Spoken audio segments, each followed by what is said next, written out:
AIM-listed MyClex is an oil tech company with a patent that enables the removal of oil from water. The company says that there is no other system that is as efficient, as cost-effective, or has such a small environmental footprint. The chief executive is Connie Mixon. Joins us now with some more analysis of what's happening.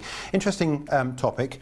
For me, looking at it from an outsider's point of view, I always thought that water and oil never mixed anyway, so it was easy to separate them. But from what I understand from your website, this is quite a complex operation. Precisely what it is you do and your patent does. Our patent manages the water in the way that no other technology does. In other words, our polymer comes into contact with the oil contamination in the water, and it permanently and instantaneously removes it so it does not re-entrain into the water. That is different from all other technologies that are in the marketplace today, which is just uses mechanical separation. So therefore, because of the efficiency that our polymer works with, we can offer the same efficiency, much better cost control, and a much smaller footprint. Okay, and you do have the exclusive patent over this. Yes, we right? do. Yeah. Yes, we do. Why is the technology so important? I mean, you've explained briefly why. I mean, what sort of pressures are oil companies under to make sure this happens, this separation? Very good question. The oil companies are in business to get product out of the ground. They are getting 3 to 10 times more water than they are oil every time, 24/7 as they produce. This amount of water is an enormous challenge for them. They have to be able to treat it. Otherwise, they have to slow down production, or in extreme cases, have to shut down production. So their ability to manage this water, as we offer this kind of technology, actually adds value to them operationally, as well as their sustainability goals for themselves as oil companies and for the oil services companies.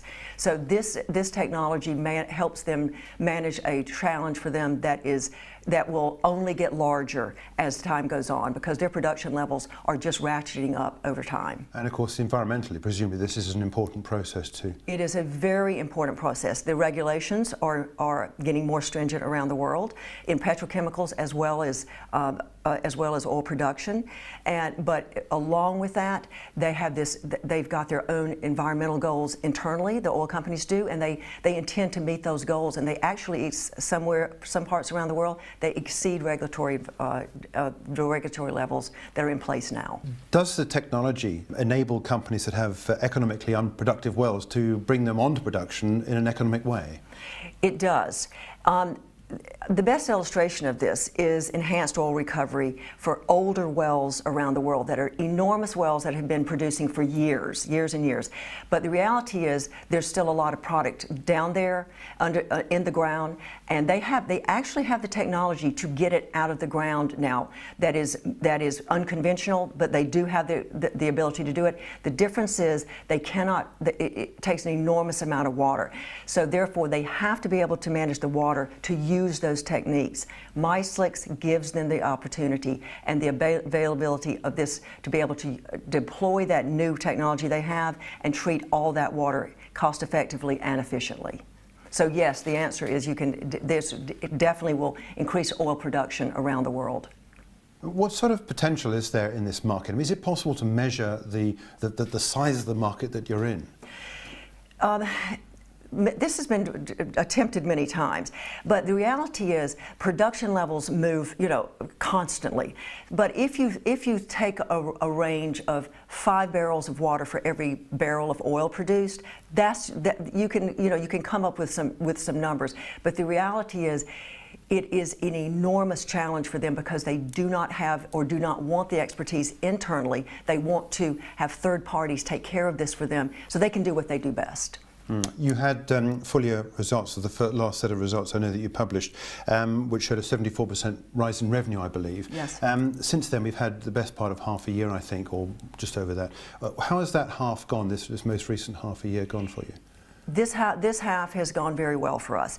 With the oil price recovery, our level of activity is evidence that we are also enjoying that oil price rise.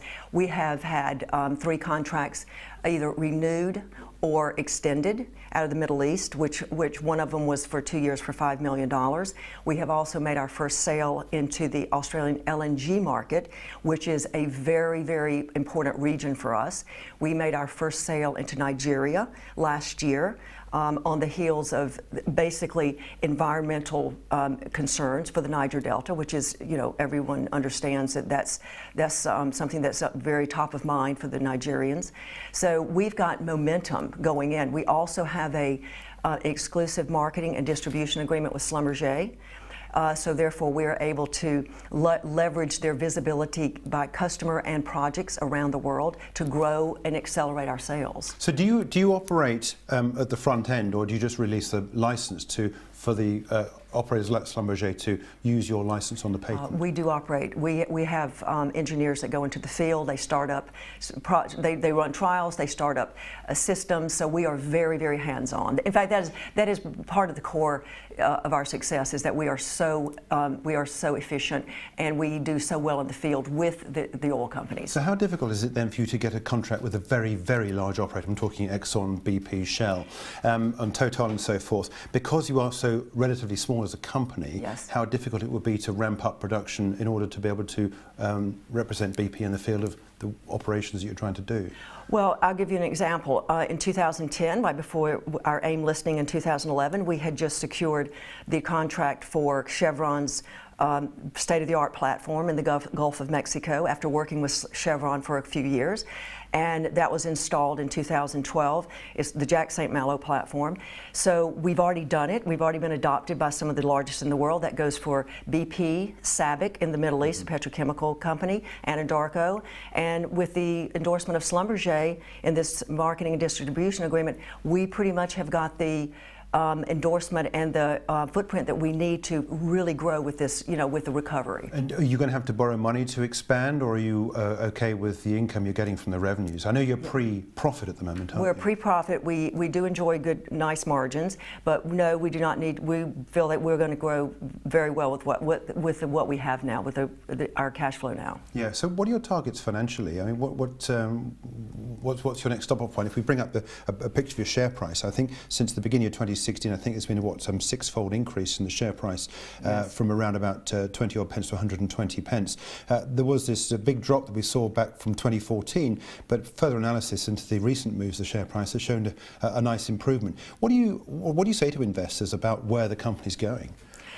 The company navigated the oil price downturn well. During that time, we stayed very close to our existing customers, serviced them well, did trials with other customers that were looking.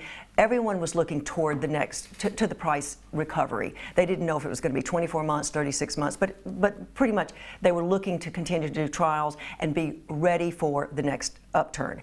So we did that. We performed trials in Canada, in Alberta, where we have a nice footprint, in Europe. The Nigerian turned into an actual sale. So we've been able to use our time during that downturn, and that, of course, our share price suffered because our revenue suffered, but we are now well placed because we've run all these very successful trials. We have not had an unsuccessful trial, and we will continue to do that on the side while we're growing the footprint we already have, and while we're supporting Schlumberger's activities around the world as well, because we can be the expert. They can bring the platform. We can bring the expertise. Where do you hope to be this time next year, the middle of 2019? Well, we have just upgraded our forecast from 13 million to 16 to 17 million for the year. We expect to continue to grow this year, and actually we have our eyes on 2019 and 20 now.